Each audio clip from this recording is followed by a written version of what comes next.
Good afternoon, everyone. Welcome live to Mosport International Raceway for round 3 of the Afterburn Indycar Series. Will Vincent and Doyle Johnson in the booth, currently looking at the last 5 or so minutes of qualifying on this beautiful 10-corner, 2.459 mile racetrack. And Doyle, after the great race we had at Daytona last week, after a very different kind of circuit now. Well, absolutely, and good morning to you, Will, and to everybody. Coming to you guys live from beautiful Canada, Mosport International Raceway. Yes, it's definitely a much different situation than we saw last week in Daytona. Very long, very technical track, so I'm anticipating a lot of different kinds of racing action than we saw last week. So, currently having a look at the number 18 of Marco Vitanen, who's currently on his qualifying run at the moment. Fast time for him, a 1 minute 5.329.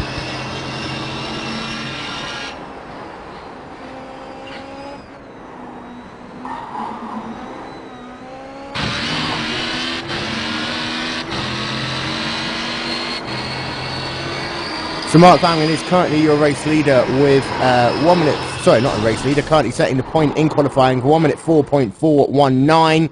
I see Marco just having a little bit of an incident there with Dave Jinks in number 76.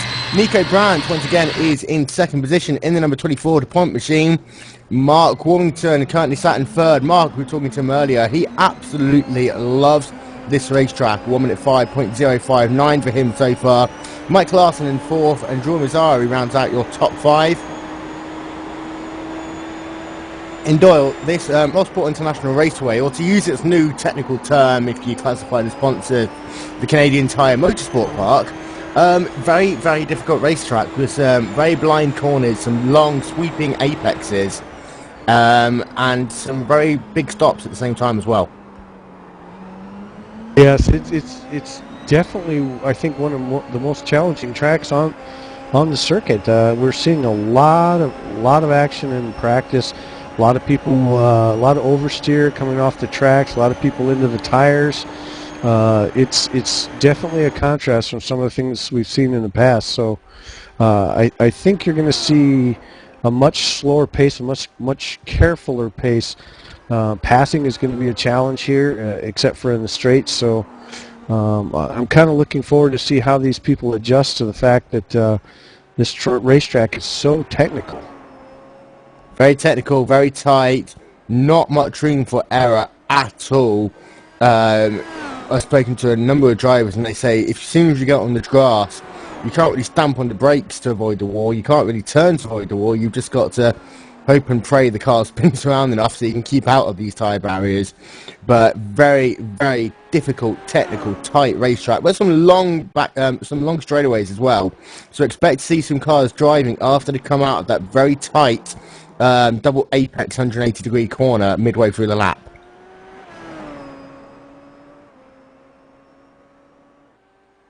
So yeah, and as you can see on the broadcast here, a lot of people struggling even to get in a good qualifying lap. So it's going to be interesting. And even Mark Fangman with a 104.244 is not that far in front of Nico Brandt. So the question is will Mark Fangman pull out ahead and dominate the field like he did last week, or are we going to see a lot more tight racing? And I really think the latter is going to be the case this week. Yeah, definitely. Been having a look at Mark Fangman over the course of the last couple of days in practice servers.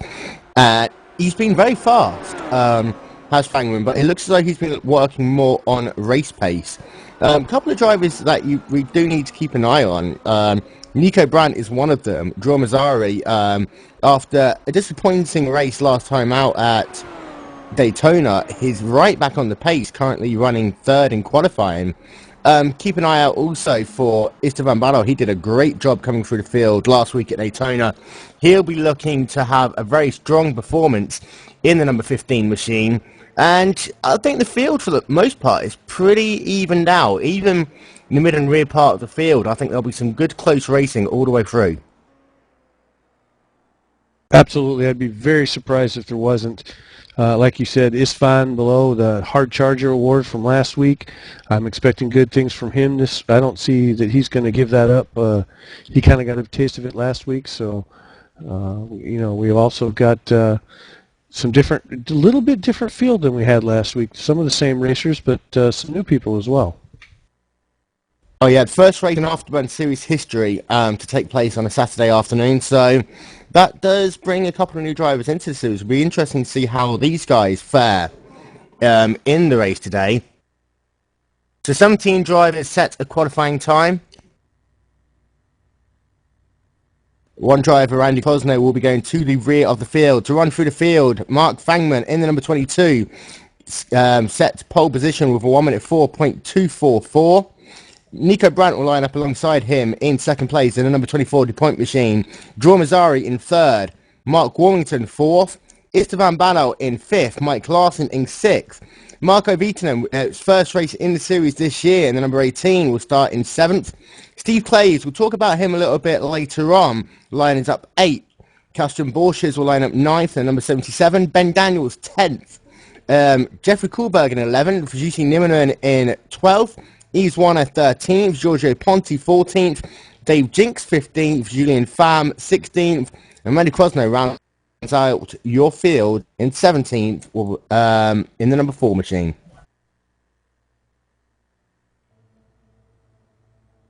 And I did say we'll come back to Steve Clay. Steve is running an all-black paint scheme this weekend. Being a member of Club India, he obviously was deeply affected by the news of a number of school children being involved in a horrific accident in Belgium, which took many young people's lives. So he's running an all-black paint scheme this weekend, and Clays and all of us here at the Afterburn Indycar Series send our condolences out to the families of all affected. Absolutely, that's a horrible thing, and hats off to him for drawing attention to that and running his race car. So, condolences to everybody.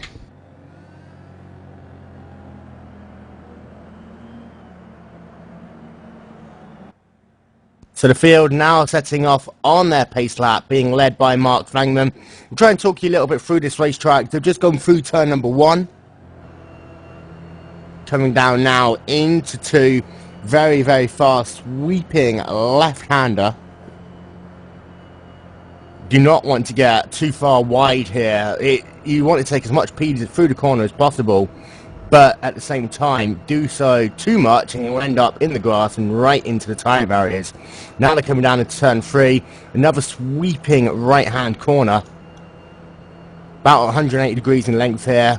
Drivers need to be very steady on the brakes as they now bring it down a short straightaway, then flick it left into that double apex right-hander for turn 5 and 6.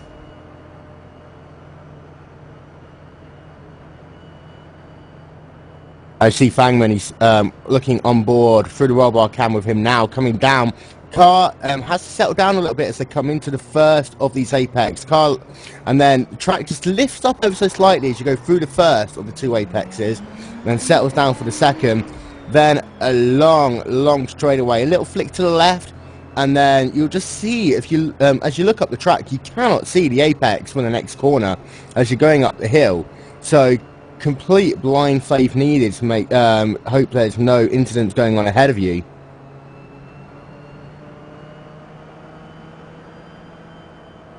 And this will be, as we said, a place that we expect to see a lot of passing as the drivers will then come into a 90-degree right-hander corner. Last 3 corners pretty much 90 degrees, right, then left, then right again, through corners 8, 9 and 10 respectively. As you see the field coming through the first of those right now. This one's the fastest of the 3. You can carry some nice speed through here, but you've got to be very careful on an exit even, as you need to slow the car down for 9. Be very careful you don't snatch your brake too much and spin yourself into the outside tyre barrier. I see the pace car pulls in now. Green flag in the air. We're racing here for 64 laps of Mosport.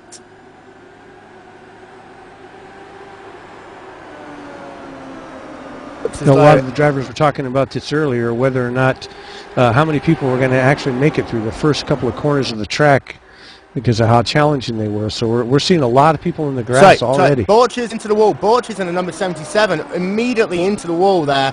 Turn 2 and lap 1. I was about to say, everyone almost managed to get through 1 okay. Mike Larson lost a number of positions as they came out of turn 1, getting onto the grass. But for Carsten Borchers in the 77, just car would not turn as he came out of into turn number 2. We see Mark Larson spinning again, coming out of the corner. No damage. He's able to get back onto the track, but that's his second close call. Yeah, definitely. And through the field, Ben Daniels overtaking Jeffrey Kohlberg. Steve Clay's right ahead of him. Clay's had a bit of a moment, managed to defend the position as they come down this long back straightaway. Doesn't look as though Ben Daniels is going to have a look at all as they come through corners 8, 9 and 10. The laps go so quickly here, but you have to be on it the entire way around. And Carsten Borchers is your first retirement. He is out of the race. Meanwhile, up front, Nico Brandt is currently running in the second position. Mark Fangman in first. It does look as though Nico Brandt does have the legs to stay with Fangman in the early stages of this race. Draw Mazzari is currently running third, about a second behind Nico Brandt at the moment. And so Mike Larson again off the track, but this time into the wall in turn number 2.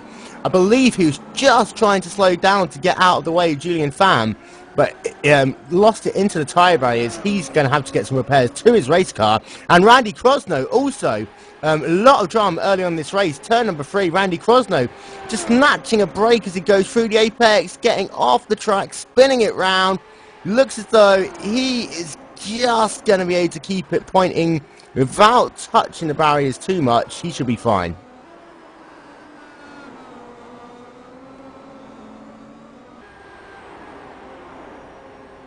Currently looking at Mark Warmington in the number 17, currently running in 5th position. He's trying to hunt down the duo of Esteban Barlow and Joao Mazzari ahead of him as they come down to complete lap number 2. You see Mazzari just getting a little bit into the grass. It's okay at that point of the track as he comes down into turn number 1.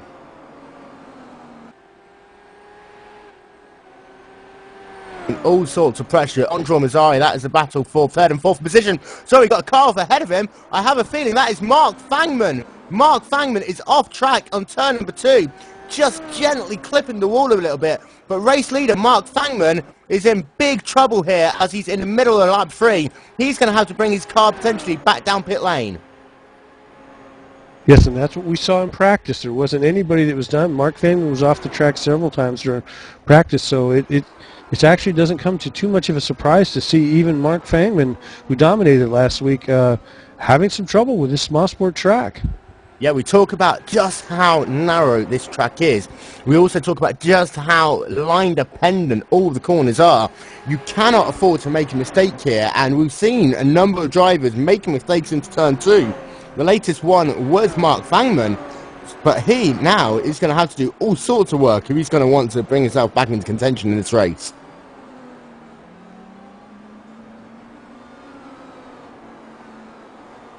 But that hasn't allowed Nico Brandt to take the race lead. Currently working lap 4:64. Nico Brandt is your race leader. 2.1 seconds ahead of Joao Mazzari in 2nd. Esteban Barlow in 3rd. Mark Warmington 4th. Marco Viitanen is in 5th.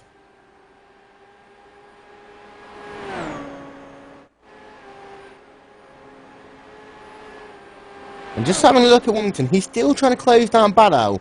Mazzari looks as though he's got away just for the moment. So Warmington getting a little bit of an advantage as they come through the final 3 corners. In fact, getting a big advantage, managed to close right down to him as they come through the final corners. But it looks as though Warmington's car isn't as strong as they get onto the power. As you're looking on board of him now as he comes into turn 1. Using the curve on the inside nicely. Don't use too much curve on the exit.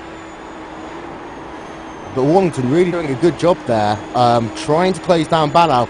Gap between the two of them about 1.2 seconds. So Warmington's going to want to try and push as hard as he can in the first portion of this lap, see if he can get the draft as they come out of 6th on back straight away.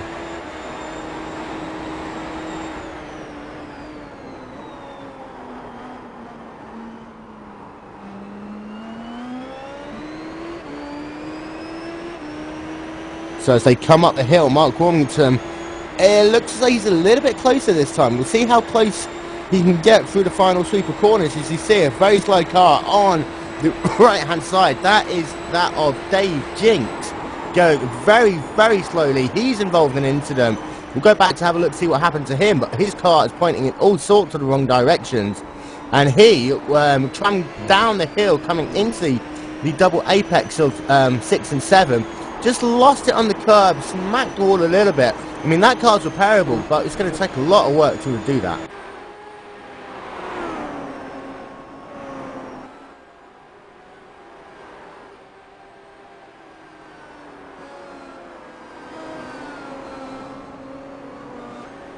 So, number of drivers incidents at the moment.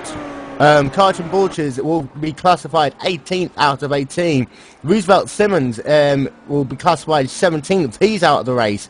Mike Larson currently running in 16th. He is one lap down. Dave Jinks, we talked about him coming down pit lane. He's also a lap down, as is Julian Pham, who's just rejoined the racetrack. He's running in 14th. 13 cars still on the lead lap. Randy Crosno having to work very hard to avoid going a lap down. I believe he has now done so.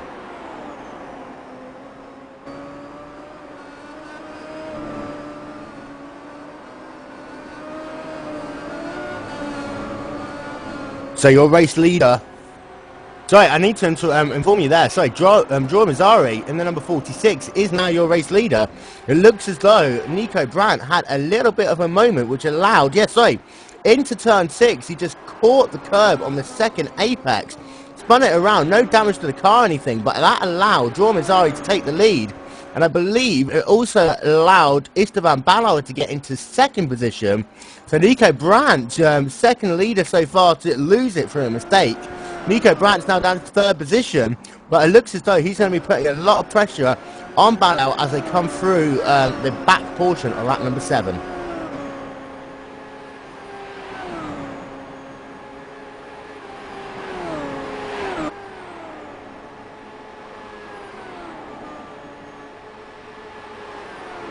So the gap now, so we've got another car involved in an incident. That's Mark Fangman yet again off track. He was running 12th at the time, involved in a big moment there on the latter part of this lap. He's struggling to bring that car down pit lane at the moment.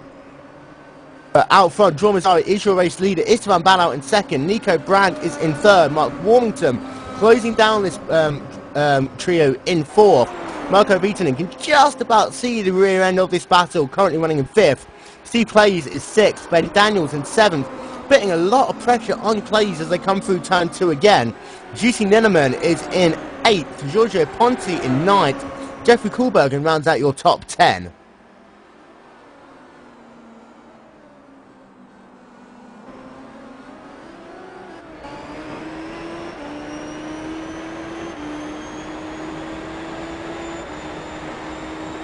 It looks like we have Steve Clays again involved in another incident. Him and Ben Daniels seemed to get together in that last corner. That was an interesting run there. Yeah, it looks as though Clays managed to get past, but then lost it on the apex of the first part of 6. Daniels just clipped him, in fact, sent him back in the right direction. But these two still going side by side as they come through 8 now. Clays relieves the position, so Daniels is back up into the 6th position. Clays is in 7th. And we've been looking at the mobile cam of Nico Brandt trying to battle his way back up front there from 3rd place all the way up to see if he can catch Istvan and Dror. So I expect that battle to start to take place now up front. I think they're settled in now after 9 laps. They've kind of got their cars settled in. The tires are warmed up. So now I think the race begins. Oh yeah, Nico Brandt currently much faster sector time and lap time wise than Esteban Ballard in the number 15. Really putting that pressure on him, and that is what Nico Brandt is best at, applying pressure to other drivers. As he comes through turn 8 now, car's getting a little bit twitchy in the braking, but it looks as though he's definitely getting a lot closer as he comes out of turn number 10. Going to be having a look through maybe the first couple of corners, and not the ideal place to catch another driver. But always a very scary move down into turn number 1. Thinks better of it, gets off the throttle just a little bit. but he's not going to make a move down to turn 2. I'm sure he's not that crazy. Pretty much single file through there as they come down very, very close now. Managed to catch him by a good 10 car lengths in the last lap. But he's going to get past Battle as quickly as possible because Mazzari ahead is driving away at the moment. Gap is 4.6 seconds as they almost connect as they go through 6 and 7. Yeah, and I think you're seeing Isvan feeling a little pressure, some pressure that he didn't feel last week. Nico's right on him, and he's starting to get a little twitchy there and probably having some effects. Looks like he's going to challenge. Here goes Nico to challenge. There he goes. Nico Brandt takes out Isvan below. Oh, and they're going back at it again. He's not giving it up. Side by side through the final corner. It looks as though Battle is going to have a look down the inside of turn 10. Thought better of it as the gap was just narrowing all the time. So Nico Brandt will take second position. Esteban Battle will slot down into third position. But meanwhile, that last lap alone, they lost 1 second to draw Mazzari in the number 46 machine. An update on Mark Fangman. He's currently running in 10th, 1 lap down. He's had repairs to his race car. His lap times look a little bit better than they have previously been. In fact, they've been a lot better than he's previously been. It looks like he's finally settled down into a rhythm in that number 22, but he's going to want to be gaining a lot of time on these other drivers. You see Mike Larson coming out of pit lane, and Yves Warner is ahead of him as well. Yves Warner currently running 13th, Mike Larson currently running 16th, and the last driver still running. Yeah, and I think you're going to see Mike Larson. We spoke to him last week. He put in a lot of time and a lot of practice on this track and the setup, so he's definitely going to be very disappointed on his performance so far today. Yeah, Mike Larson, judging by the first 2 races, had some bad luck at Homestead. You see a car in the wall, joining the racetrack right in front of Larson. That again was Mark Fangman. That is his 3rd off-track incident I've seen him have this race alone. And Fangman really not happy at this stage of the race. Yes, Mark Fangman, this is not, this goes to show you 1 week from the next. It's this series and the choice of tracks in this series is there is not going to be a single racer dominating this series. Even though Mark Fangman seemed to have complete control at Daytona, he's really struggling like a lot of other racers here at Mosport. Maybe it's the Canadian weather. A lot of these drivers, they do have specialities, We have a lot of drivers who prefer ovals, we have a lot of drivers that prefer road courses. And when you break it down, there's drivers, that will prefer the faster, more fluid racetracks. You'll have drivers that love the point and squirt type of racetracks. Same on the ovals, you have drivers who love tracks like Michigan and Texas and Vegas, but completely don't get on with Richmond, Milwaukee, New Hampshire, Phoenix, and so for these drivers, it's a case of simply just trying to make the best of the races where they know they're not going to be as strong. But for a driver like Fangman, this is going to be disappointing after his complete dominance last week. Oh, absolutely. And you're seeing, we see our leaders off the track and into the tires. Dror Mazarel is, horrible damage to his vehicle. That's not going to be good for the number 46 car. Yeah, so that's the 3rd driver who's led the race who has been involved in an incident. Dror Mazzari in the number 46 machine, out from 6 seconds ahead to Nico Brandt, now getting repairs to his race car. That'll give the lead back to Nico, who had that moment earlier on. Dror Mazzari is going to be sat down pit lane for at least 1.5 minutes, 2 minutes, if he manages to get his car back out on the racetrack. But lucky break there for Brandt in the number 24 DuPont machine, as Iran, he looked as though he was on the back foot. Oh, absolutely, and I think that goes to show you here, as much as he was out front, this race is actually going to go, tortoise in the hare. This race could go to the tortoise. It's, not overdriving, making sure you're getting your braking zones correctly, and Nico seems to have good command. He's a little slower, but he's staying on the race course. So I think that's going to have everything to do with how the outcome of this race is. I mean, Istvan Below now scored in 2nd place. He's got to be feeling pretty good about that after last week. And then you got Mark Warmington back there another 5 seconds, and Marco Vinton is kind of coming up in 4th place. So this race is still wide open based off of what we've seen and how easy it is to make a simple mistake and your race is over.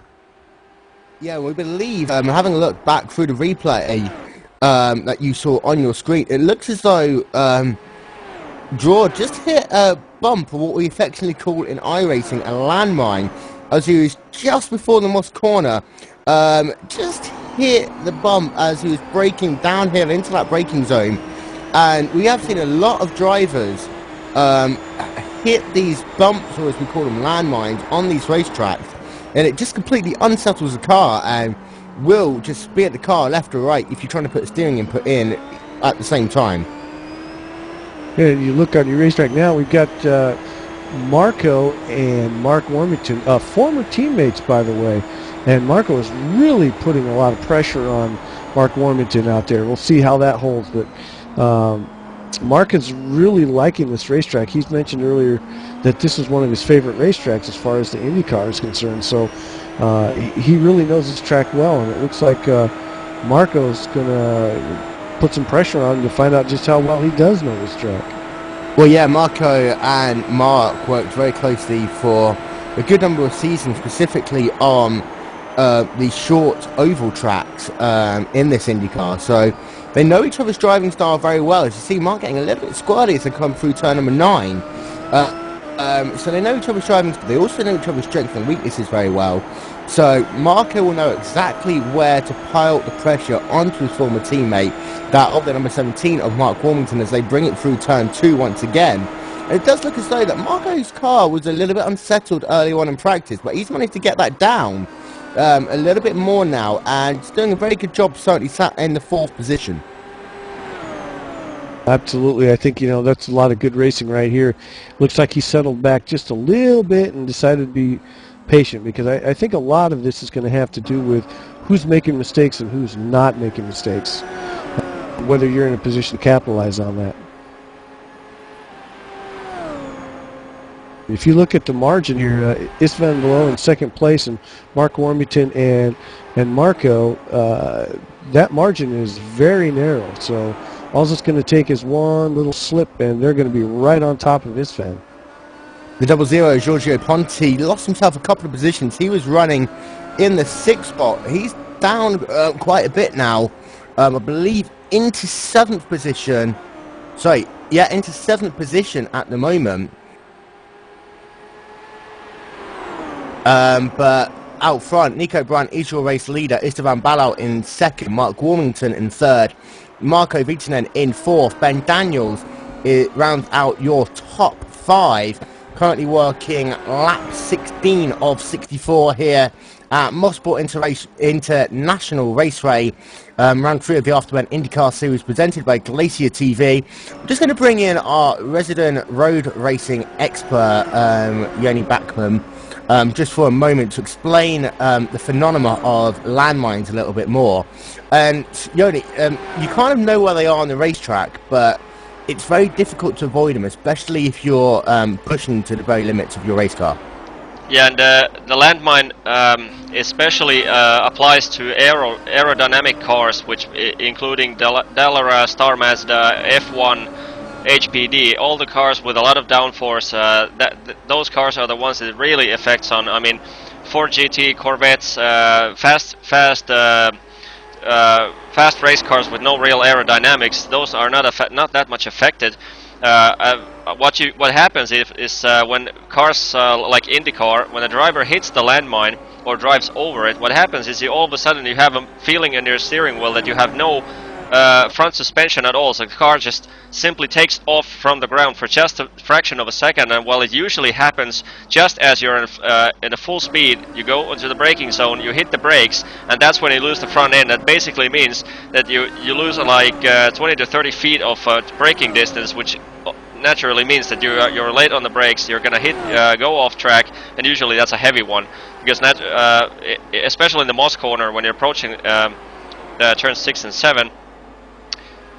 What happens is that the so-called landmine is in exact same spot where you have to both brake, go onto the brakes to start the initial braking, and you have to be turning the car to the left slightly at the same time. And when that happens, well, what we saw happening with the leader, Jormi Zahi, he simply, the rear end just snapped because he had no time to react on the fact that he just lost the rear end because the car just went flying for just a tenth of a second.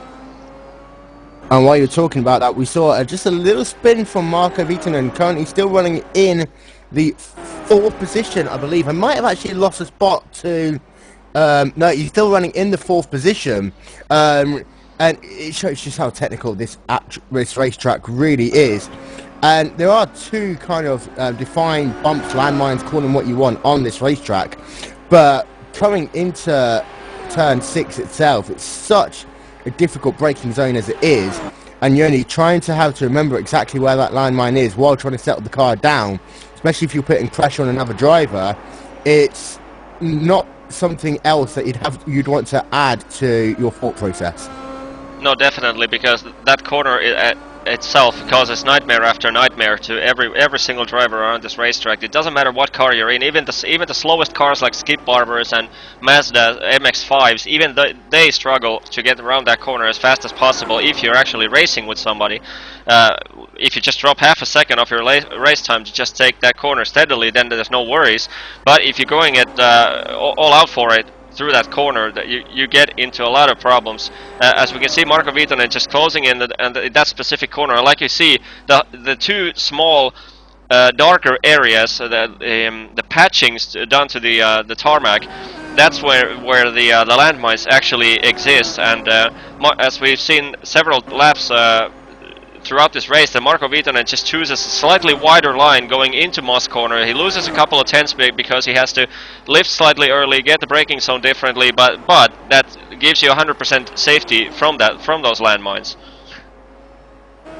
Yeah, and we'll hope to talk to a couple of the drivers about their experiences into that corner specifically come the end of the race. Out front, Nico Bryant is still your leader. He's pulled the gap up now to 7.2 seconds to Esteban Barral in 2nd, and we see this so often with Nico Bryant. He, sometimes finds it hard to get around cars, but once he gets out front, he is an absolute master of just pulling away from the field. Admittedly, his biggest competition, Mark Fangman, has really been on the wars in this race. Managed to get himself back up into the 8th position, but for Nico Bryant, doing a stunning job out there, currently running in first oil. Oh, absolutely. He capitalized on the misfortunes of his competitors, but yes, he's really starting to settle in now, not overdoing it, making sure he hits all his marks, hits all his braking zones. Like we said earlier, this really is about not overdriving this track. The slower is faster rule that we kind of hear about does apply here, especially when you're looking out for landmines and trying to get things done. So you're going to see. Still, I don't believe this race has been settled yet.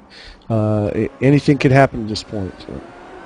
As you see there, Steve Hayes into the wall coming out of turn 6 and 7. He just gets himself a little bit of front wing damage. He'll be able to carry on.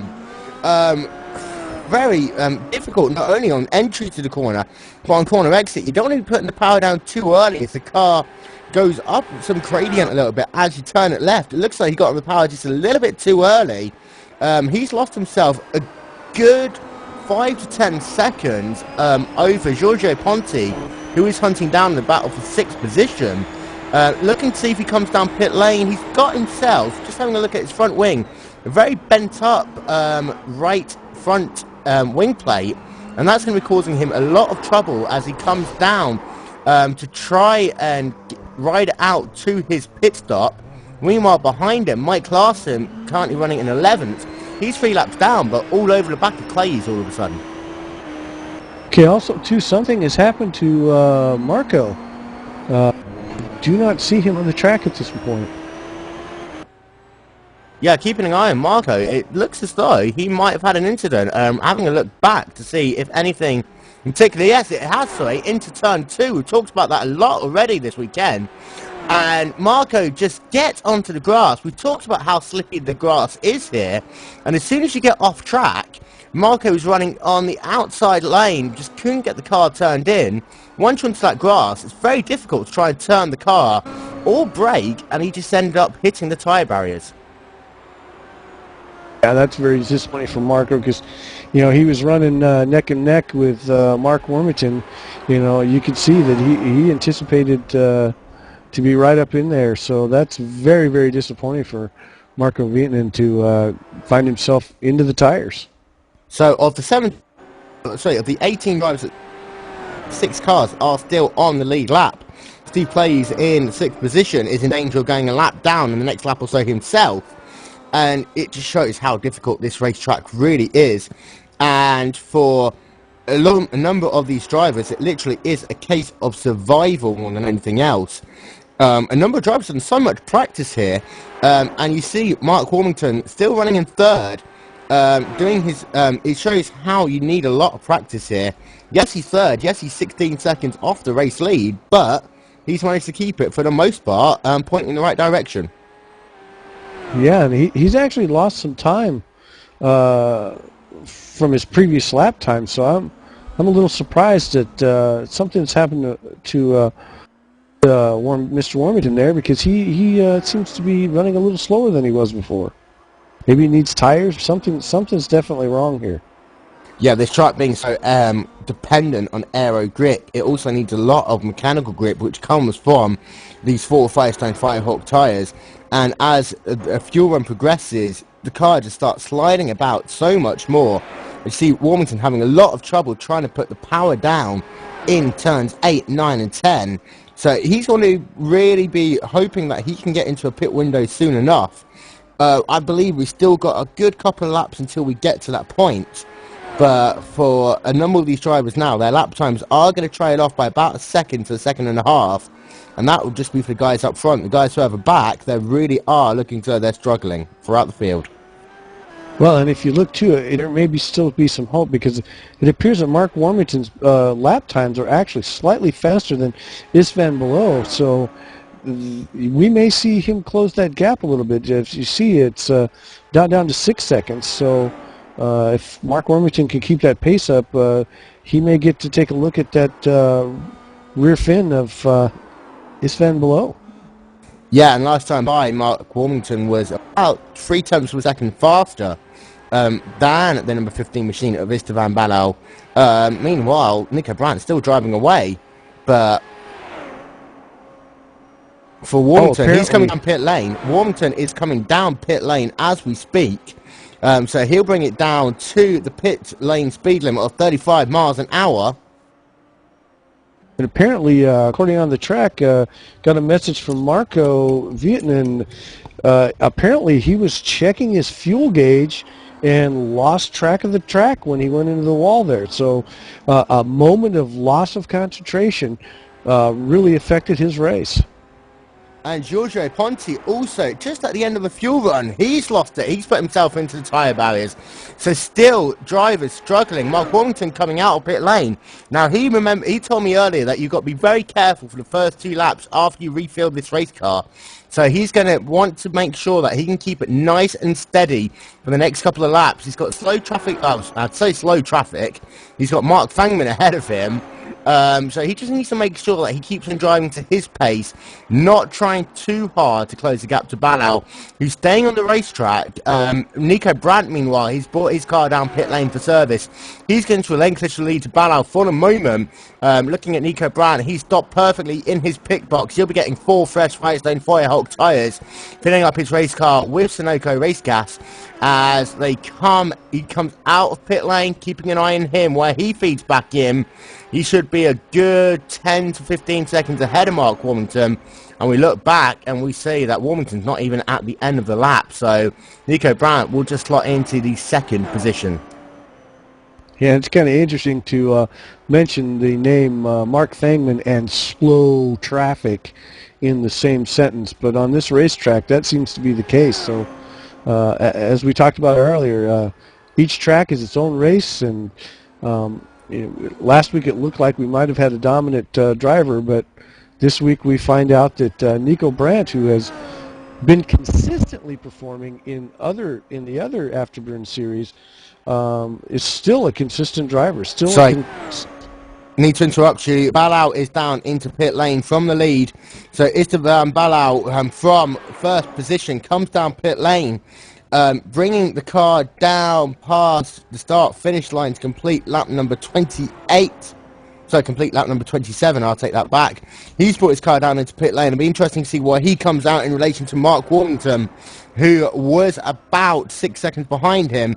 Balao lost himself, I believe, about a second and a half in that sequence of pit stops. Looking back to see where the gap is to Mark Warrington in third. Balao's going to have to be careful as he brings it back onto the racetrack. He's got the traffic of Steve Clays ahead of him. Mark Warrington, however, just bringing the car through turn number 1. So Warrington's lost out quite a bit in that sequence of pit stops. But for Balao, he's going to want to clear Steve Clays as quickly as possible. And now they're coming down into that danger zone of turn 6 once again. Balao on cold tyres doesn't want to make too much of a dive bomb move here. Just keep it steady, keep it steady. You see Clays getting a little bit squirrely. At least get out of this section and you can try and make a pass into turn 8, 9 or 10. Yeah, and Clays in practice was really struggling. So hopefully the pressure that he's getting from Istvan is not going to cause him to make a mistake that takes them both off the racetrack. So we'll reset it for you in just a moment of time. Nico Brandt has re-inherited the race lead. Esteban Balao is running in second, Mark Warrington in third. By our timing, we believe that Jussi Nuneman is in fourth, Steve Clays in fifth, Mark Fangman working his way back through the field. I believe he might be classified in sixth position once this pit sequence has sorted himself out. So he's managed to get himself back into some form of contention, but now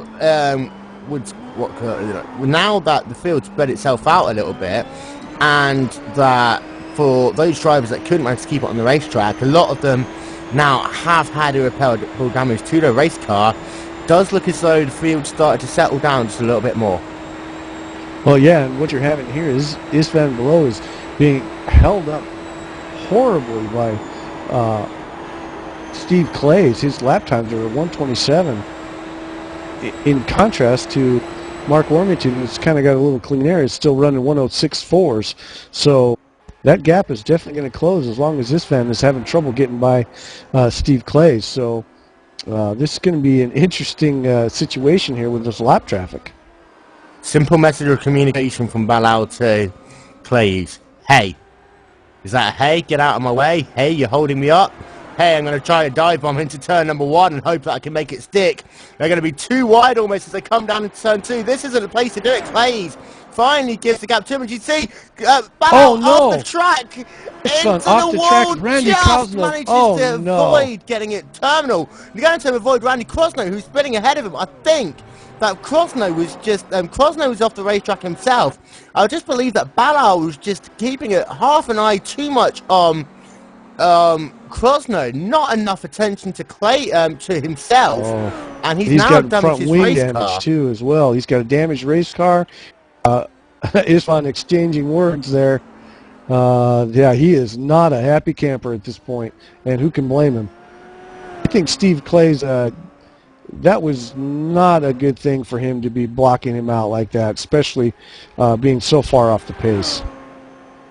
Yeah, and we saw the move that Balao had to make onto Clays to get the job done and pass him. As you see there, Dave Jinks overtaking Balao, who is, if he can keep the car on the racetrack for a couple of laps, he might just be able to get away with this as he brings the car down pit lane. And just like at Daytona, he's just out of the picture to be able to make this one more tank of gas, I think.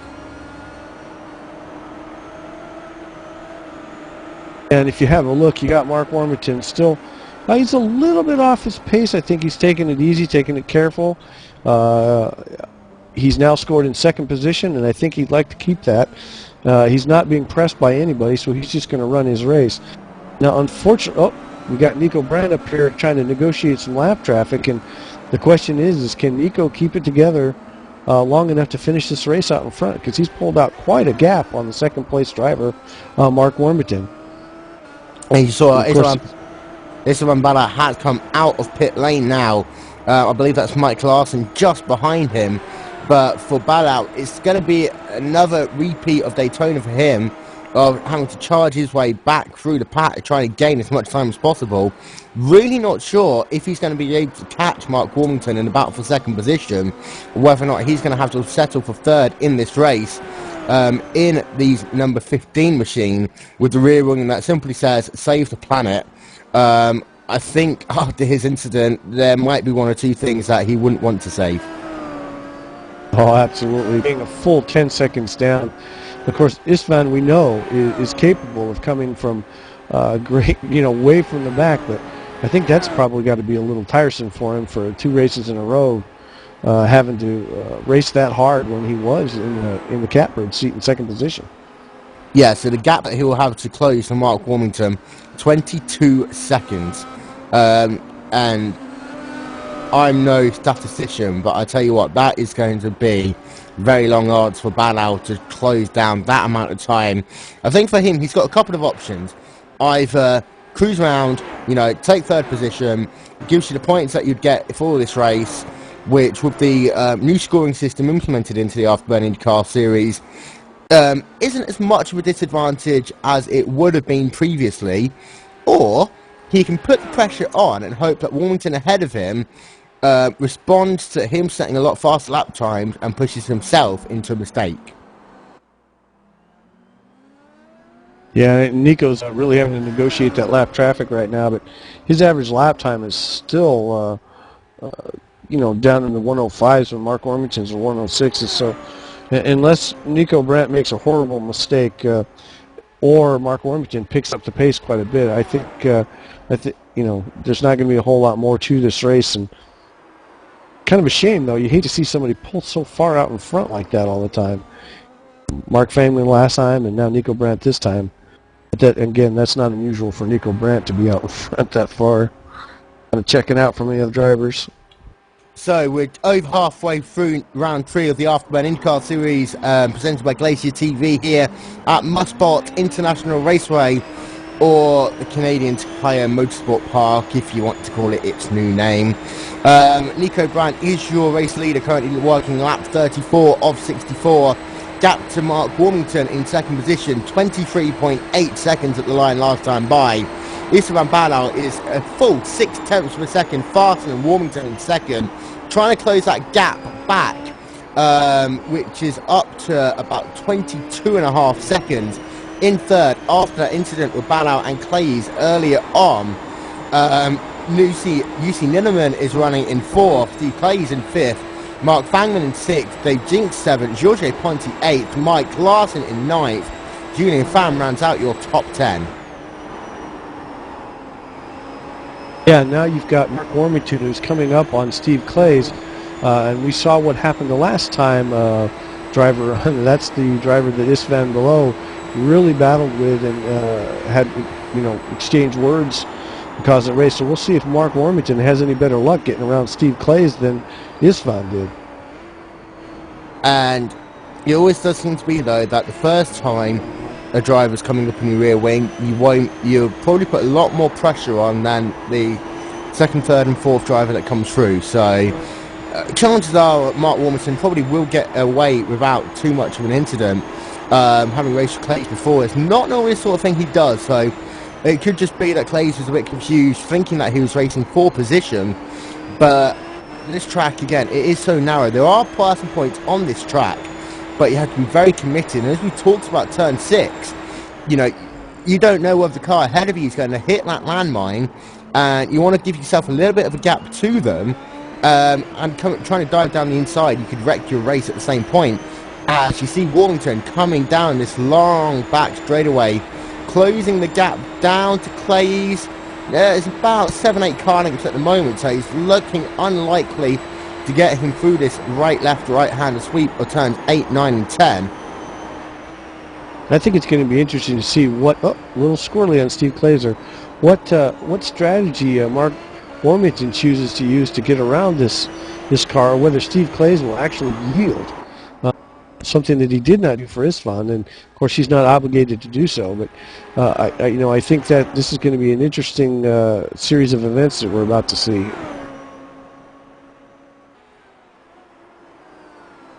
So, And according to our race game, Marco Vietinen has retired. He is out of the race. yeah, we did say that as a...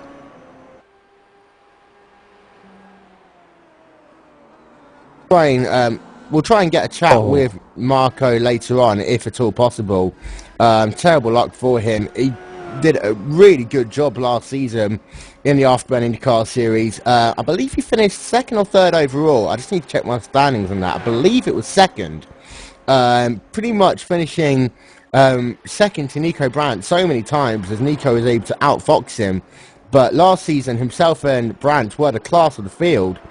And for a moment, it looked as though that Vietinen was right up there, putting a lot of pressure from Mark Warmington. He's now running in second. Yeah, and right now he's probably wishing that his pit crew would have told him, he had a little bit of handle on the fuel gauge, because that's a shame to go out that way. But hopefully we'll see Marco again. We did not see him in the opening round of the road portion of the series, but it sure would be nice to see Marco again coming up here running with his old teammates and running against there to kind of add some excitement to the series. Keeping an eye on the lap times from Mark Warmington, they've kind of settled down at 1 minute 6.7, and he's not closing that gap to Clays that quickly. Whether or not he's just controlling it, trying to find out where he's faster so that he can just get the job done in one fell swoop, or whether Warmington is struggling with this set of tyres, it's interesting to see. But he's about half a second off what he was running earlier on in this race. He is currently running in second, so that's not something he'd want to throw away as we're working laps 37 of 64 here. I'll keep an eye on that, but at the same time, he's got Esteban Badal closing him down. The gap between them is still 21 seconds, but that gap's closed by a good 2.5 seconds over the last 4 or 5 laps. Well, it could be possible that he's not intending to pass Steve Clays as long as he's running up there, because he's in second place. There's no threat at this moment. As you mentioned, Istvan is closing that gap, but it's going to be a few laps before Mark Warmington has to worry about Istvan in his rearview mirror. So he may just be playing it conservative and not wanting to chance the lap car getting into him during a pass. We say lap car, but Clays' last lap was a 1 minute 6.7. So, I mean, that's not slow. That's by anyone's standard. I mean, a 1 minute 6 admittedly would put you in qualifying trim in 12th, in about, well, towards the rear of the field even, in 15th. But in race pace, Clays' lap times aren't that slow as Clays and now Warmington almost collecting Randy Crosno there. Randy Crosno just trying to get out of the way. And I believe that Crosno was just giving a little bit too much room. And that must have been a heart-stopping moment there for both Warmington and Crosno. Last season, I remember Crosno was distraught after wrecking Nico Brandt out in a race, I believe, at Road America. Yeah, in fact, it was Road America. And he just got 2 wheels onto that grass. We talked about how slippy it is and how difficult it even is to try and move out the way to let drivers pass. Oh, yeah. Oh, and now you've got Istvan. Look at his lap times. He's down to 105.8. He is starting to fly. It's like, it's almost a replay of last week where you give him some open air and you give him somebody to chase, and next thing you know, he's flying. Yeah, looking at the fast lap times, Mark Framlin has set the fastest lap of the race with a 1 minute 5.094. Nico Brandt at 1 minute 5.3. Mazzari is out of the race now, but after that, Esteban Badal 1 minute 5.6. Mark Warmington at the moment is doing 1 minute 6.7, and Warmington's fastest lap is 1 minute 6.0. So if Badal can keep up this pace, he has got a chance of catching Warmington, because his raw pace has been faster than what the number 17 Afterburn machine has been able to do all race long. Well, and the question is can he keep up the pace, because he's coming up again on cars that are a lap down, and that's going to slow him down a little bit. Definitely, he's a monster if you give him open air. So we've got some cars moving out of the way. Mark Fangman, sorry to interrupt you. Mark Fangman is off track again at turn number 2. Gets 2 wheels on the grass, he cannot turn it there. Slams into the side of the tyre barrier. It looks as though he hit it square on, so it'll be interesting to see whether he'll have too much suspension damage there. But for Fangman, his day is just going from bad to worse after working himself back up into the 6th position. Yeah, today, this is definitely not one of the races that he's going to want to tell his grandchildren about. Not one of his best days, but I'm sure it's not over for Mark Fang. We'll see him again. He'll be up at the top. He's definitely proven that he is a great driver, and for whatever reason, he's not having a good day today, but I'm sure that we'll see him again. And again, the Istvan below, again, we always seem to spend a lot of time with him the last 2 weeks just because of the fact that he just will not give up. He is really, really putting the hammer down to try to catch up to Mark Wormington. Oh yeah, definitely. Your top 3 at the moment is still number 24, the point machine of Nico Brandt, Mark Wormington running in 2nd, Esteban Balau in 3rd, close the gap now to 16 seconds to Mark Wormington. Esteban Balau is on a charge with his life. His lap times dropped off a little bit. Last time by, he's done a 1 minute 6 and a 1 minute 6.0, lap before 1 minute 6.1. So he could be working his tyres just a little bit too hard at the moment, but it'd be interesting, as I believe Warrington's still got to make one more pit stop. It'd be interesting whether Balau was able to top up to the end when he came down pit lane last time. Well, that definitely can play into it. And again, as you said, he is really abusing his tires to try to get these lap times.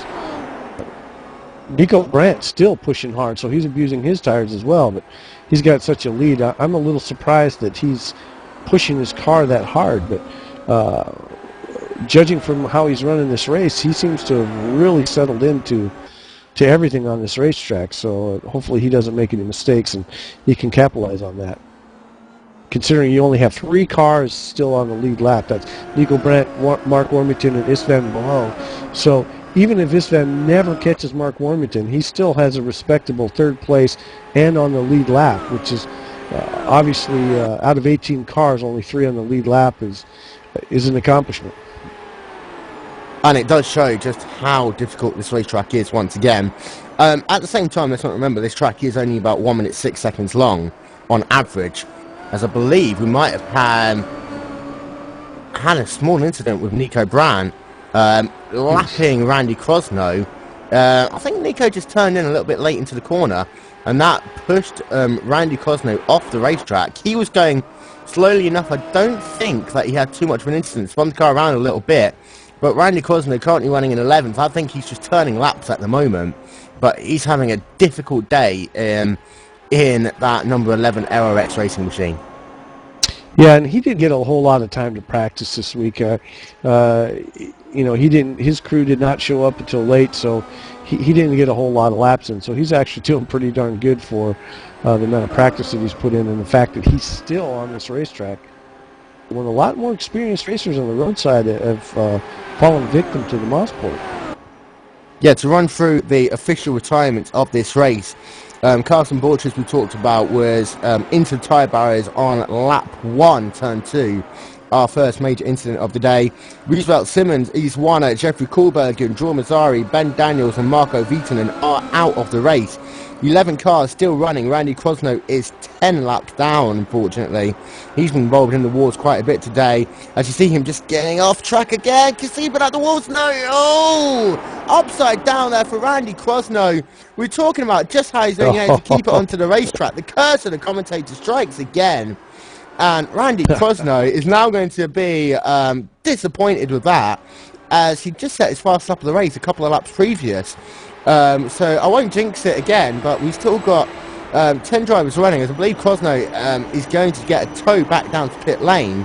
Julian Pham is running in 10th position, Mike Larson 9th, Georges Ponti in 8th, Mark Fangman in 7th, Dave Jinks and Steve Clays running 7th, 6th and 5th respectively. Yeah, I guess right now it's anybody's guess if anybody wants to pay us up here in the booth to talk about somebody, and so they can enjoy the curse of the commentator and to get anybody out of the way. But poor Randy on that. That's he's really put in an effort. Like I say, didn't get a chance to practice much. Still keeping his car in the race.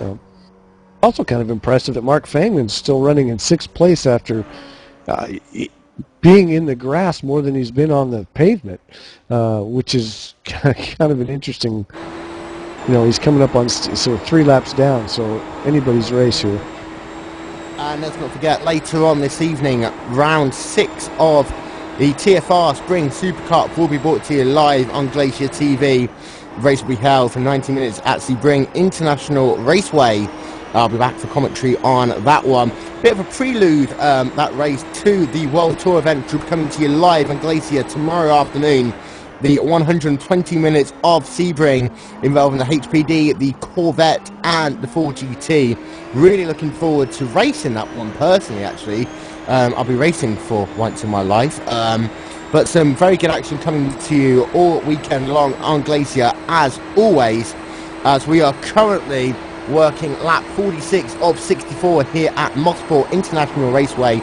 Round 3 of the Afterburn Indycar Series, presented by Glacier TV. Nico Brandt is your race leader. Mark Warmington in second. Gap now between Mark Warmington and Esteban Balau in third, down to 11 seconds. So Balau is putting on all sorts of pressure onto Warmington. And if I was Warmington, I would literally just turn off my spotter, turn off my pit crew. I don't want to know how big that gap is, because I think the closer that Balau gets, the more pressure he's going to be putting into Warmington, the more likely Warmington could put himself into a mistake. Yeah, and that's something that Mark Warmington had talked about earlier in the race. The concentration of this race for trying to keep it together on as technical a track as this is for 64 laps, and that really has been a key to this race. I think you've got some great concentration. Now, obviously, Nico Brandt still running 105.5s throughout this race, and Mark Warmington and Istvan below. Obviously, great concentration and great control of the race car. Jussi Ninnemann brings the car down pit lane from 5th position. He's bringing the car in for service. Just having a look at the lap times to compare. Mark Warmington, his last 3 laps have been a 1 minute 6.7, a 1 minute 7.0, a 1 minute 6.7.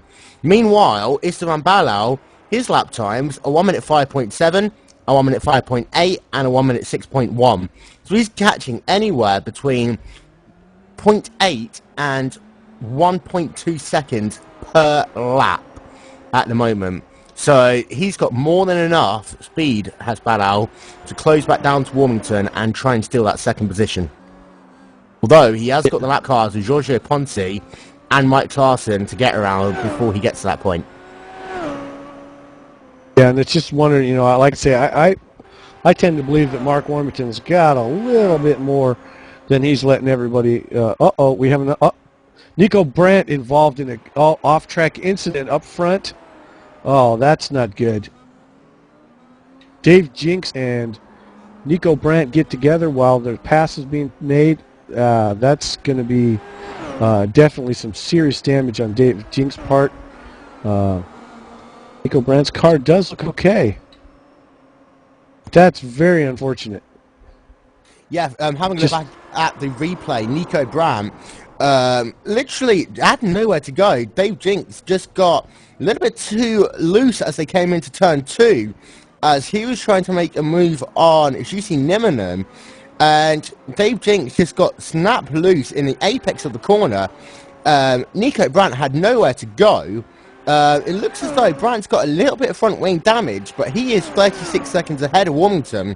He knows that he can just cruise around to the second pit stop, top up of Sunoco race gas, and get a front wing replacement. He should, should be able to get away with that. But this track is so aero-dependent. You need pretty much all your wings and your suspension and your tyres working in harmony to be fast here. But I think Nico Brandt will just be able to get away with that. Yeah, I don't think that's going to have any effect on him. As far out in front as he was, and it was just kind of pushed him a little bit of front wing damage other than that. So I think you're right. I think Nico's maybe going to lose a little bit off his lap time, but that still won't matter until the next pit stop. He'll get that wing fixed and get back out on the track. So I think he managed to dodge a little bit of a bullet there. That could have been a lot worse than what it ended up. Yeah, that could have been a fourth time the leader has been involved in an off-track incident in this race. We've had quite a number of lead changes here, but we've not actually had a lead change where the leader has actually overtaken for position. on the racetrack. It's always been the leader that's made some form of mistake, got himself on to the grass, or been involved in an incident with another driver. So for Nico Brandt, he did dodge himself a big bullet there to avoid, I don't even know if we have a terminology for it. In Canada, you have the Wall of Champions. I'm just guessing we're going to call this the curse of the leader here at Mosport International Raceway. Yeah, well, to answer anybody's question about Nico Brandt and his car, he just snapped off a 105.4, so apparently there is nothing wrong with his car, and life goes on as usual for Nico Brandt. Yeah, he might even be taking some notes, saying, "Oh, I can still drive a bit amount of downforce, so bear that in mind the next time we come to this racetrack." Having a look as he's coming down the final corner to complete lap 50 of 64 here at Mosport International Raceway. I'm sure we should be calling it the Canadian Tire Motorsport Park, but we're not. Let's put it simply that way. Canadian Retire Motorsports Park, yes, and bad as it's claimed a lot of victims here. Almost a serial killer. I think the reason why it is a tire motorsport park is simply because of the fact that the amount of drivers that crash, they can restock the tire barriers just by one race. Nico Brandt is your leader. Mark Warrington second. Esteban Ballau in third. Esteban Ballau, definitely, he took his life, what I believe to be his last pit stop. So he's back out there. Yeah, so both. I was considering whether or not, judging by the first pit stop sequence, whether or not Ballau was able to top up to the end. That was not the case, as Ballau coming up to lap Julien Pham in the number 78 machine, driving beautiful colours. Julien Pham. He's wrote a very nice letter to Simona Di Silvestro's Indycar race car team saying, "Hi, can I use your paint skin?" And they wrote back and said, "Yes, here it is." So Julien Pham running exactly the same paint skin as his hero and almost fellow countryman Simona Di Silvestro in the number 78 machine. Meanwhile, you see Mark Fangman putting a lap on him also. Esteban Ballau really is trying to catch Mark Warmington. That is the talking point of the race. In fact, it's been the talking point of the last two races. Esteban Ballau closing someone down. As you see, Ballau closing down Nico Brandt. I think he's trying to get his lap back from Nico, because obviously that sequence of pit stops, he would have gone himself a lap down. But last time by, Nico Brandt's lap time was 1 minute 6.1, Esteban Ballau 1 minute 5.6. So for Ballau, I think he's not going to put the issue too hard if he manages to get up to the back of Nico, knowing that Brandt is going to come down pit lane in a couple of laps' time, as he does this time by, and he hits the wall as he comes into pit lane. Oh no! Just like David, hits the wall. Just like David Coulthard in the '95 Australian Grand Prix, Nico Brandt into the wall. Looks like he's going to be able to recover, bring it down pit lane, get some minor repairs to his race car. But just as David Coulthard did back in Adelaide in 1995, Nico Brandt almost lost his race coming into pit lane. We've not talked about how difficult this pit entry is, but Nico Brandt almost ruining his race there for the second time today. Oh, and then you can see with little things can happen. And what you have now is, I don't think Mark Warmington's pitted yet, but you have Istvan Blow is now 6 seconds off of Mark Warmington. So I think we're going to see, before this race ends, we're going to see a little action right there for second place. Yeah, sorry, to confirm, Mark Warmington did pit. He pitted. Oh, he did pit. Yeah, he pitted at the end of lap 48. So Mark Warmington from South London, driving for Afterburn, Team Afterburn. He is still running in second position, but he has got Esteban Ballau now down to less than 5 seconds behind, with 12 laps to go here at Mosport International Raceway. That is by far the best battle on the racetrack. Steve Clay's there, just a little bit slow coming out of turn 7. It doesn't look as like too much of an issue, just very slow in the apex, trying to avoid the car from spinning. Currently running in the 5th position. Cheating Linneman, we've not talked about him all race long, but in the number 82 car, he's managed to get himself up into the 4th position. And I don't know whether or not to talk about him for too long, because every time we have talked about a driver doing a sterling job, they've been involved in a wreck. But Cheating Linneman in the number 82 doing a sterling job, currently running in 4th position. Mark Fangman 2 laps down, but he's running in 6th. Giorgio Ponti is 7th. Oh, and I hate to interrupt, but Nico Brandt has some serious damage when he hit that wall. We don't know if that car's going to be able to be repaired. This may end his race. Having a look back at... Oh, sorry. Nico Brandt was involved in the second incident in turn 6. What happened to him there? He caught the landmine, literally, head on, and car just spun round and round and round in circles. I have not seen anything like that in a long time. Nico Brandt out of the race in that number 24 car. I cannot believe it. Oh, what horrible luck for Nico Brandt. And that puts Mark Warmington scored as your leader. Oh, yes, it's absolutely. Oh, that's severe damage. And he had any damage before, so I don't know that they're going to be able to repair that race car, Will. No, he is out of the race. He has taken his helmet off, gone back to the trailer, the virtual trailer. Nico Brandt from first position after dominating the middle stage of this race. Disappointment there for Nico Brandt. Horrible, horrible incident there. And that is the landmines we were talking about. And Mark Warmington inherits first position. We have got 10 laps to go here at Mosport International Raceway. Esteban Balau is closing down the gap now of 3.3 seconds. I think Esteban smells the win now. He knows. Oh, and there's Mark Warmington off the track and into the tire. No, oh my God! Esteban he's more than smells it now. He's definitely smells what everybody's stepping in. This man below will be scored as your leader. For the 5th time today, the leader has been involved in an incident, putting himself out of contention. The first mistake Mark Warmington has really made all race long, coming into turn number 2. And poor Mark Warmington, off track, and I cannot believe that. It's literally been a race where it is almost you don't want to be the leader until the final corner, because something always has happened to the leader. And astonishing turn of events here. Esteban Balau is now your race leader with a little under 10 laps to go. I'm speechless. Yes, and scored as in second place. Now you start to bring in your cars that are a lap down are now about to score some very nice points. Juicy Neiman, Steve Clays, Mark Fangman is now up into 5th position. And this is just an unbelievable turn of events. Now the question is can Istvan hold it together long enough to finish this race, or are we going to see Juicy Neiman coming from 1 lap down to be your race leader?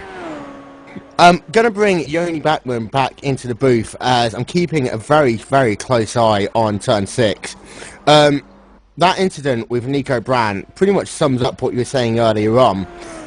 Just caught it in completely the wrong position. Yeah, exactly like we saw in the replay. As he went right over that dark patching in the tarmac that I've spoken about, and the rear end just... what happened with him is that the front end just went by the so-called landmine with ease, but the problem was that the rear end didn't, and the rear end snapped loose, and that's exactly what happens, and that was the scenario that was discussed before, I think, Season 1 or Season 4 of 2011, the HPDs, when the Proto GT series was coming into Mosport, they had Mosport in the schedule, and there was a ton of issues with HPDs hitting that landmine, and that was exactly the way the HPDs did that. The rear end always caught that landmine, and it took the car into a long spin, and that spin was all it took to get a complete mayhem into turn 6, because once the HPD went sideways, there was nothing you can do, and there was a lot more cars on the track than we have right now. So that was one of the issues why the Proto GT series did not come into Mosport before they either fixed the landmine issue, or then they fixed the setups, so that especially with the fixed series, where the car would not bottom itself out when you go on the brakes. And for Nico Brandt, going into that corner, he was turning as he hit the landmine. You have that left-hand kink before you come into the braking zone of turn 6. And you're talking about the front of the car just all of a sudden getting light. And it's not as if you can stop turning all of a sudden there if you know you're hitting the landmine. It's just a case of hope that it doesn't give you too much oversteer. Yeah, exactly. It's a matter of pure hope, and tooth fairy is just bringing you good luck because like it's so close to the braking zone. It's at the deepest point, the most difficult spot on that downhill corner. When you can see right now, Esteban Balog just goes over it without any problems. But it is in the most difficult spot of the whole corner, and once you hit that, even if you would react like under 1/10 of a second, there's nothing you can do because you have to go on the brakes instead of getting the car straight. If there would be a long straight after that one, there would be no issues with several drivers knowing how to straighten their car out, but the problem is that you have a 180-degree double right-hander coming, and you just cannot stop the car from going to the tires. Meanwhile, back on the track, there's actually something developing out here. You have Mark Thangman, who is actually 2 laps down, who is actually catching and running faster lap times right behind Istvan Below, putting pressure on him. And then Istvan Below's favorite son, Steve Clays, is right in front of him again. As we know, those two got together a little bit earlier in the race, and that's what put Istvan Below in that Chargers position. So he's sandwiched right in between 2 racers. So this is going to be interesting to see whether he can keep it together to even finish the race like we've seen in the past. Yeah, if I was Balau, I would be taking it as absolutely easy as possible. Don't make a single... as you see there, he just lets Mark Fangman go by on the left-hand side. He does not want to put himself into a situation where he could lose this race again. We've talked about the curse of the leader. Mark Fangman has been involved in that curse. Mark Warmington, Nico Brandt twice. I really am thinking that Balau does not want to be involved in that curse a second time in this race after getting himself back into the race lead with 5 laps left to go here now at Mosport International Raceway, round 3 of the Afterburn IndyCar Series presented by Glacier TV. And I'll tell you what, Dawn, I'm sure series officials will be having a very close look at this racetrack before they consider coming back here again. No, absolutely, and I agree. It's pretty obvious. I think that's smart racing by Istvan. It's to just relax, let them by. He's 1 minute and 6 seconds ahead of Sorry, I need to interrupt you God. again in front. Steve Clays and Mark Fangman were talking about this. And I saw the incident evolving. I thought that Clays would get away with it. But I swear that Clays just hits the landmine just a little bit, gets the car a little bit squirrely. Means that he couldn't brake, runs into the back of Mark Fangman. That turns him around. And Balau was very lucky that he backed off the throttle a little bit. But... so close to the race leader being involved yet again in an incident. Steve Clays is, I'm sure, going to have to go back down pit lane, but with this amount of laps left to go, he might just keep it on the racetrack. Mark Fangman is inherited 4th position, but Balau dodged a huge bullet there, just by, as I was saying, thinking ahead and not taking any risks. Well, yeah, and I think that's how he's going to play the rest of this race, because that was a close call. He definitely doesn't want to lose that. So, yeah, he's his first place. If he can manage to finish the race without any more incidents, he's going to be in good shape. And you've got Mark Warmington, who managed to get repairs to his car, is in 3rd place.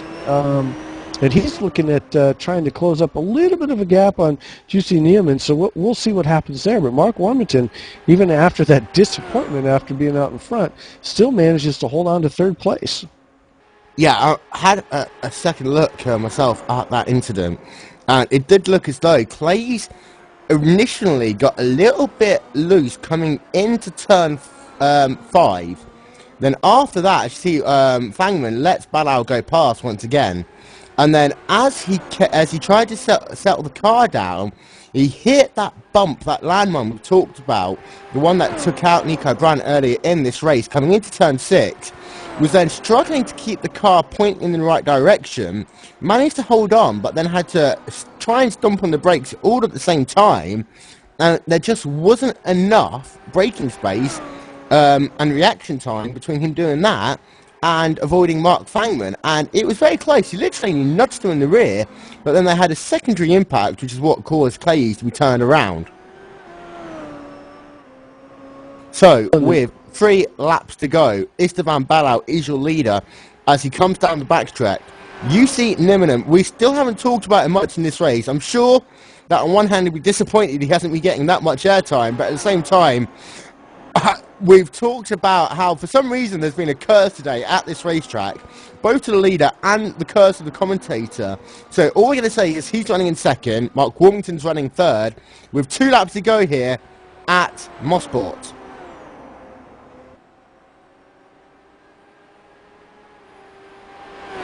Yeah, and I'm curious to see if we've got enough racetrack for Mark Warmington to track down his name in, because he's 2 seconds faster per lap. So I don't know if there's enough track here, but it looks like Mark Warmington may have a shot at second place.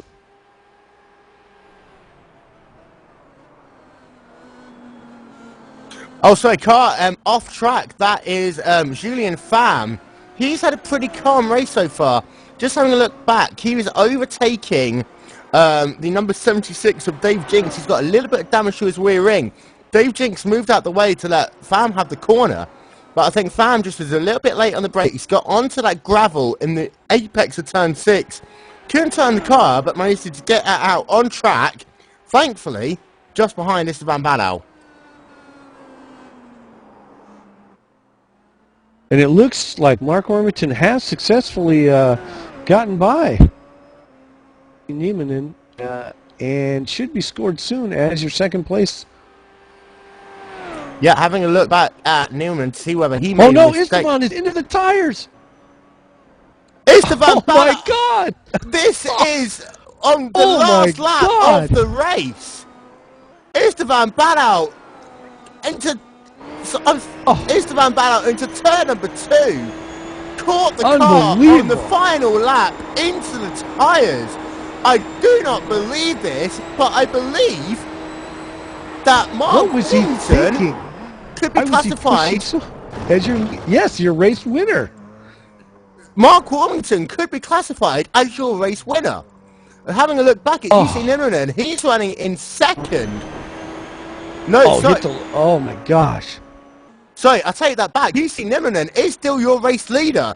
UC Nimmerman is still your race leader. He's got half a lap left to go here at Mosport, and UC Nimmerman will win round 3 of the Afterburn IndyCar Series, coming down the back straightaway for the final time.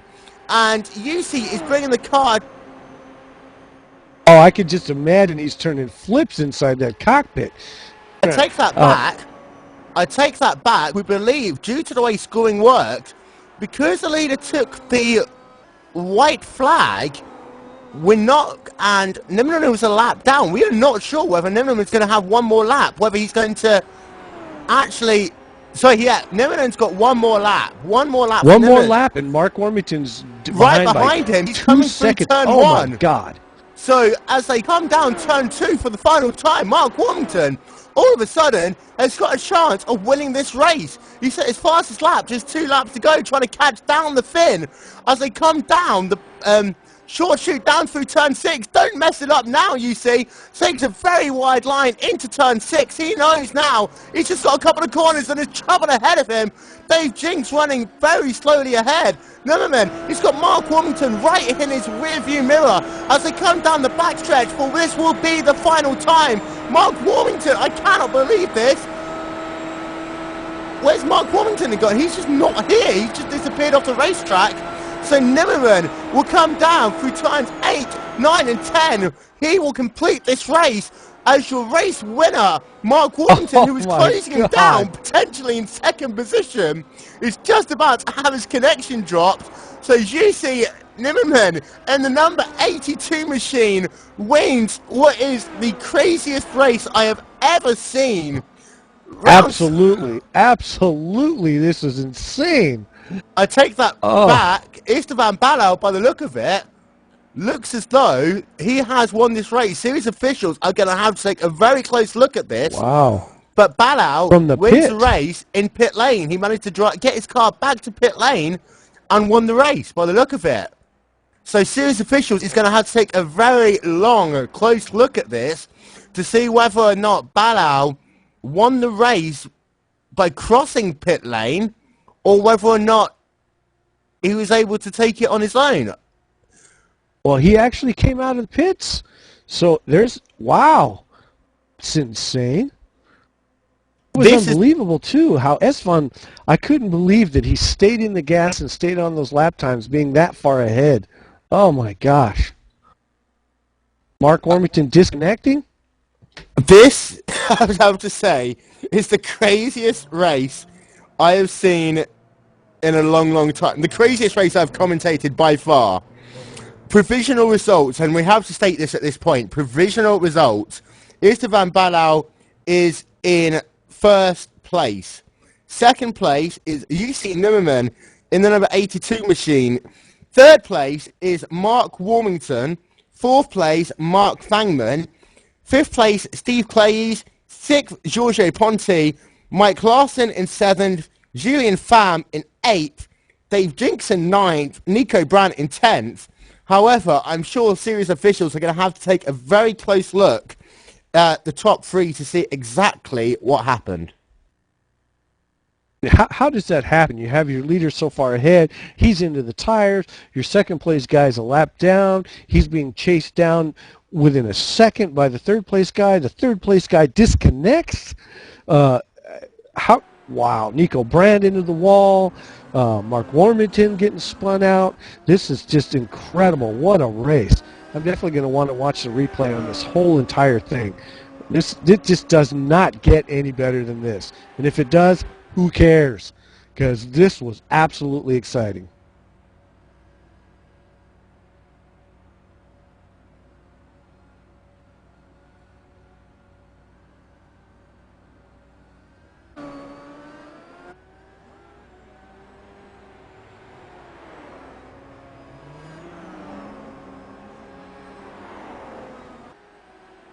So the craziest race I have seen in a very, very long time here at Mosport International Raceway.